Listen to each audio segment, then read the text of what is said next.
Aqueles pouco familiarizados com as tendências acerca das plantas de interior podem se questionar por quais razões alguém compraria um vegetal defeituoso, com as folhas todas furadas, possivelmente comidas por alguma praga. O fato é que a Monstera adansoni é a queridinha dos milênios, a estrela das urban jungles. Esta é uma planta bastante popular nos perfis do Instagram dedicados às houseplants, aquelas integrantes ornamentais do universo botânico, que são mais apropriadas para o cultivo dentro de casas e apartamentos. A Monstera adansoni é prima de outra planta bastante conhecida dos brasileiros, a costela de Adão, cujo nome científico, gente, é Monstera deliciosa, mais comumente encontrada em interiores, jardins sombreados, árvores e até mesmo nos canteiros das calçadas.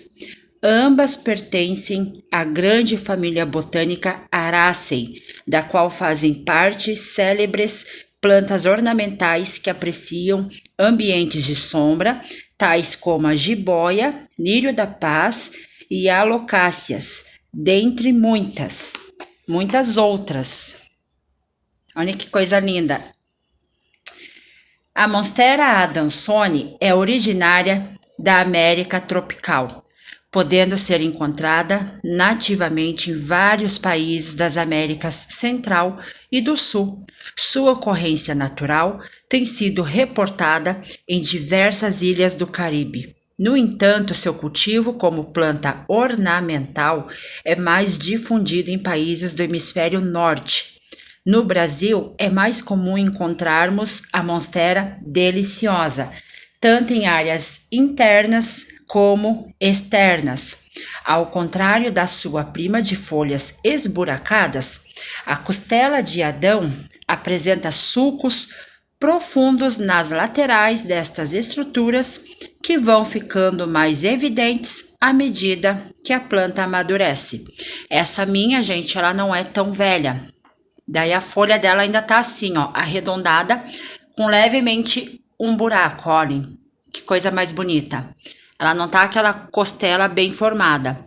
Algumas folhas, porque eu tenho outra lá no jardim, fazem bem certinho já dessa mesma planta, aquela parte da costela mesmo, bem igualzinha. Um outro diferencial é que a Monstera adansoni permanece com suas folhas em dimensões mais compactas ao longo de toda a vida. Evidentemente, quanto mais madura for a planta, maiores e mais perfuradas serão suas folhas. Já a Monstera deliciosa costuma ficar bem maior, como eu expliquei, com folhas que atingem proporções gigantescas. Ambas as espécies apresentam o hábito de trepadeira, lançando raízes aéreas que vão se aderindo a qualquer suporte que lhe seja oferecido. Neste sentido, as duas plantas podem atingir tamanhos consideráveis desde que tenham um apoio para escalar.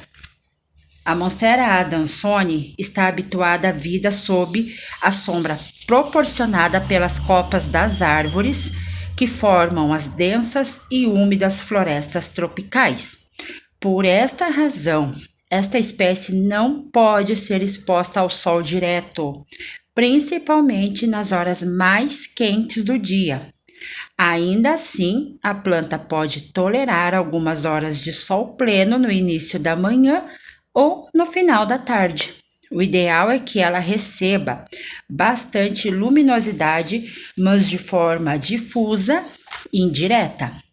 O principal desafio para quem cultiva plantas dentro de casas e apartamentos é oferecer os níveis corretos de umidade relativa do ar, uma vez que estes ambientes costumam ser bastante secos, principalmente quando sofrem a influência de aparelhos de ar-condicionado, umidificadores de ar e bandejas umidificadoras contendo uma camada de pedrisco, areia ou argila expandida e uma lâmina de água no fundo ajudam a proporcionar níveis mais saudáveis de umidade às plantas de interior. Além deste fator, a Monstera adansoni aprecia as temperaturas amenas e constantes ao longo de todo o ano, não se dando muito bem com o frio excessivo. As regas da Monstera adansoni devem ocorrer de forma moderada. O substrato não pode ficar demasiadamente seco ou encharcado. O ideal é fazer uma verificação diária, colocando o dedo sobre o solo e afundando levemente. Se o material estiver úmido, devemos postergar a rega para um outro dia. É sempre bom lembrar que a predileção desta planta por ambientes úmidos não pode ser resolvida por uma maior frequência de irrigações. O excesso de água em torno das raízes pode causar um defeito, gente, no tronco dela, pode dar uma podridão. E já as folhas dessa monstera, elas se beneficiam-se de pulverizações de água de tempos em tempos. E este procedimento ajuda a retirar impurezas depositadas sobre a superfície destas estruturas, ao mesmo tempo em que fornece um aumento nos níveis de umidade do ambiente, ainda que de forma apenas momentânea. Devido à sua origem tropical, esta é uma planta que aprecia um solo fértil, rico em matéria orgânica. No entanto, ao mesmo tempo, trata-se de uma espécie de hábito epífito acostumada à vida sobre os troncos das árvores. Sendo assim, o ideal é preparar um substrato que contenha materiais próprios para o cultivo desta planta. Para o cultivo de plantas epífitas, como orquídeas, geralmente composto por casca de pinos, carvão vegetal e fibra de coco, acrescido de um composto orgânico, que pode ser humus de minhoca ou esterco curtido. Por fim, pode-se adicionar um pouco de terra vegetal vendida pronta para o uso. Estes três componentes, misturados em proporções equilibradas, produzem um substrato apropriado para o cultivo da Monstera adansoni.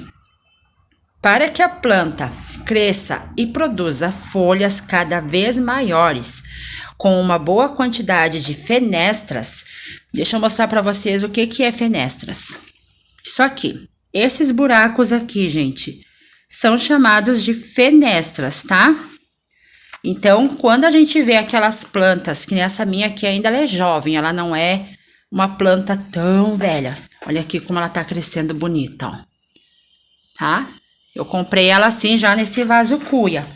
Mas eu vejo umas com umas fenestras linda.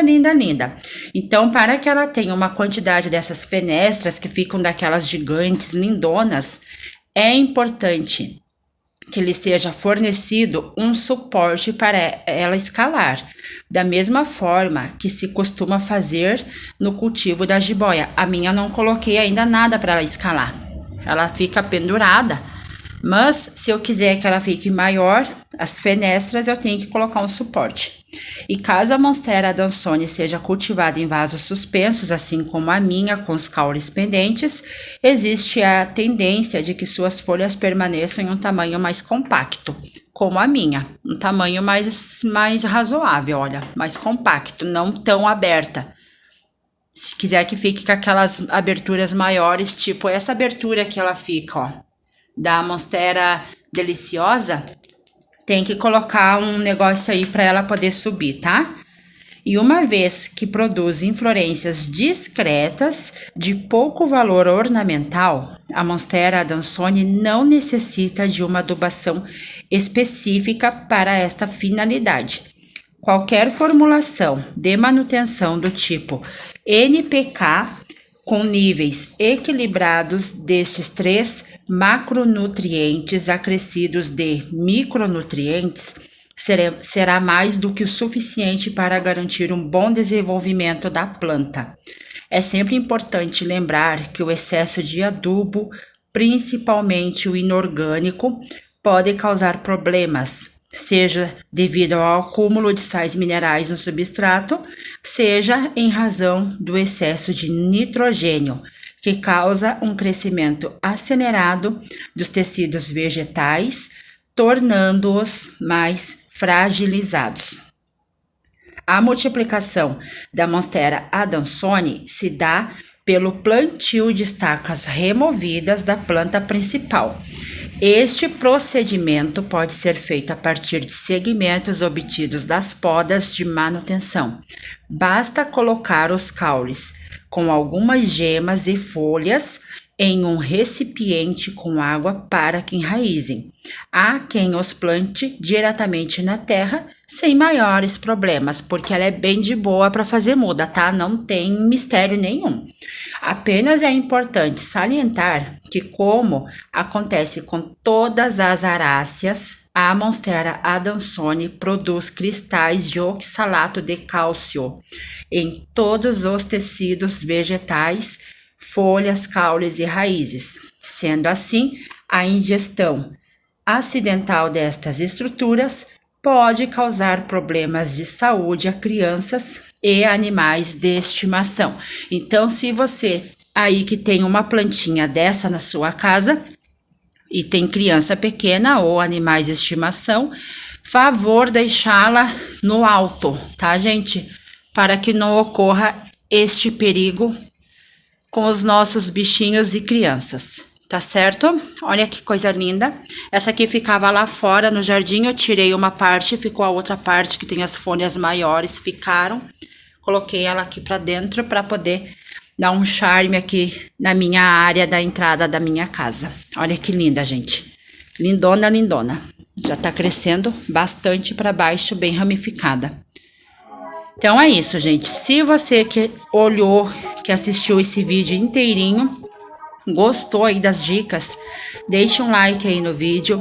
Se você tem, comentem, deixe aí nos comentários se vocês têm ou se conheciam essa planta. Se inscreva também aí no canal, se ainda não foram inscritos, compartilhem o vídeo, me sigam também no Instagram, ativem o sininho para estarem recebendo novas notificações, que a cada vídeo que eu colocar, o YouTube estará notificando vocês. Muito obrigada por terem ficado comigo até aqui, gratidão sempre, beijão, tchau, tchau e até o próximo vídeo, se Deus Nosso Senhor quiser.